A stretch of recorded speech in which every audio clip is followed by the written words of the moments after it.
L'histoire est assez extraordinaire, c'est que bien sûr on connaît la toile de Max Lénard, mais on avait perdu de la mémoire l'esquisse faite par Ernest Michel.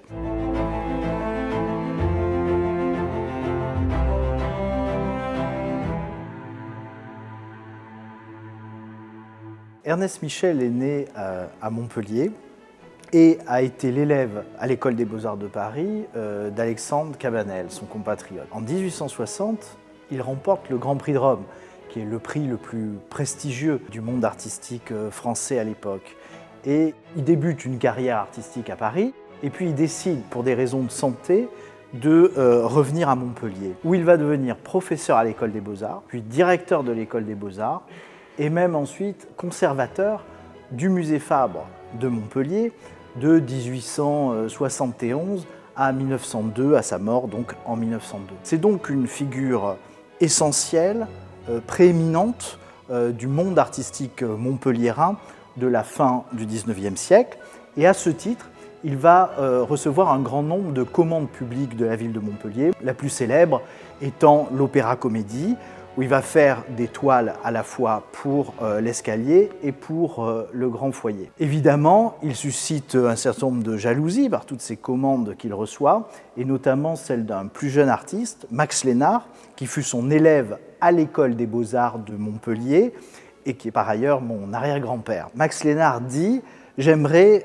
planter mon drapeau à côté du sien ». Et ça tombe bien puisque donc en 1890, ils vont s'affronter, si je puis dire, puisque la ville de Montpellier passe une commande.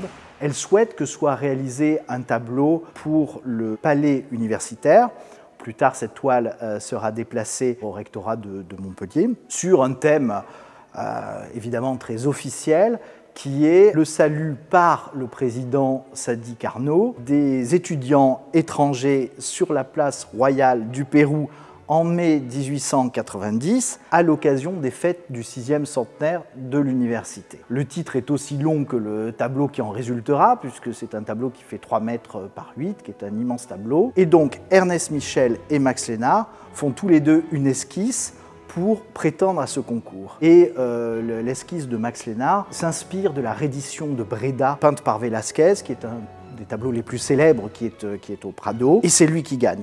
Et donc il y a une sorte de passation de relais, si je puis dire, entre Ernest Michel et son élève Max Lénard. Et c'est là où l'histoire est assez extraordinaire, c'est que bien sûr on connaît la toile de Max Lénard, mais on avait perdu de vue, on avait perdu de la mémoire l'esquisse faite par Ernest Michel. Et voilà qu'un jour elle a été retrouvée à New York, et que, à mon sens, de manière extrêmement intelligente, l'université Paul Valéry de Montpellier l'a rachetée. Et donc c'est un témoignage artistique fabuleux. Ça nous montre un petit peu comment se passaient les concours artistiques à la fin du XIXe siècle à Montpellier.